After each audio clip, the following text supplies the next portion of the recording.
O Brasil atingiu nesta segunda-feira a marca de 11.519 mortes por Covid-19, com mais 397 óbitos registrados em 24 horas.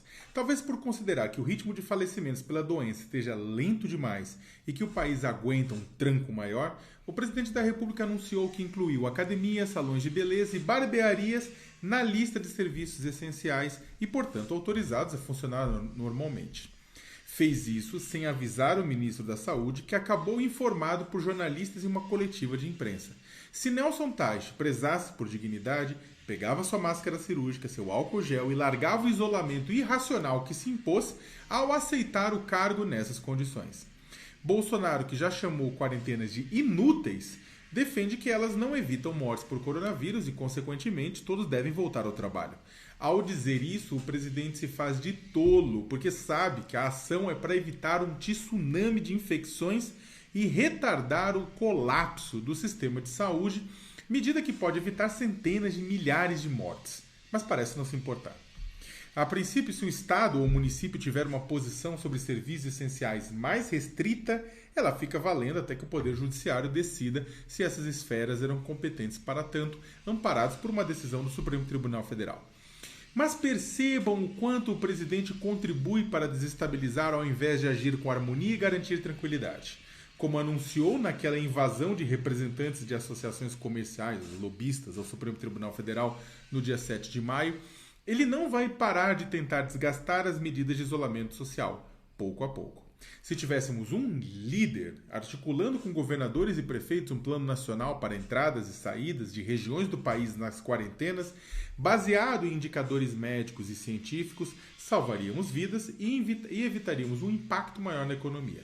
O problema é que não temos nenhum líder, mas alguém que se senta diariamente na cadeira presidencial tramando formas de garantir seu futuro político e a segurança de seus filhos. Quis a democracia brasileira que no momento em que o país mais precisasse de alguém que organizasse o caos, tivéssemos alguém que promovesse o caos, especializando-se em formas de culpar terceiros por aquilo que ele mesmo deixou de fazer. Aspas, eu não burlo nada, saúde é vida, disse Jair Bolsonaro. E aspas, de novo, desemprego mata. Ao defender que locais com alto índice de infecção voltem à normalidade antes da hora, ironicamente ele pode estar condenando a economia a uma retomada mais lenta.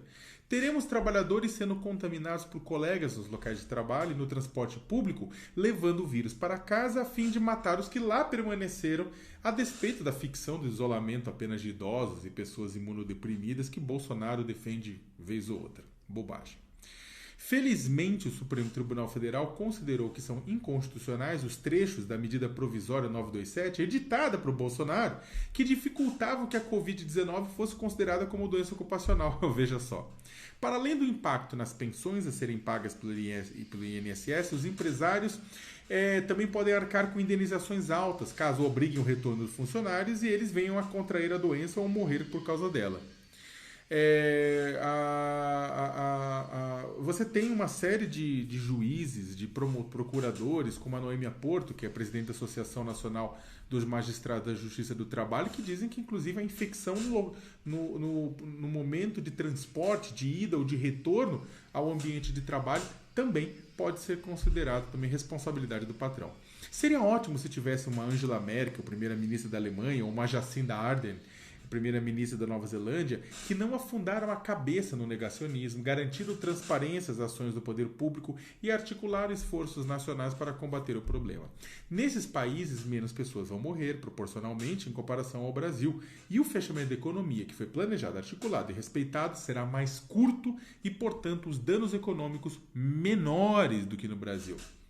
Elas fizeram com que seus povos entendessem que seria melhor um tempo curto de sofrimento do que um calvário interminável. E que empregos nós recuperamos, vidas, não.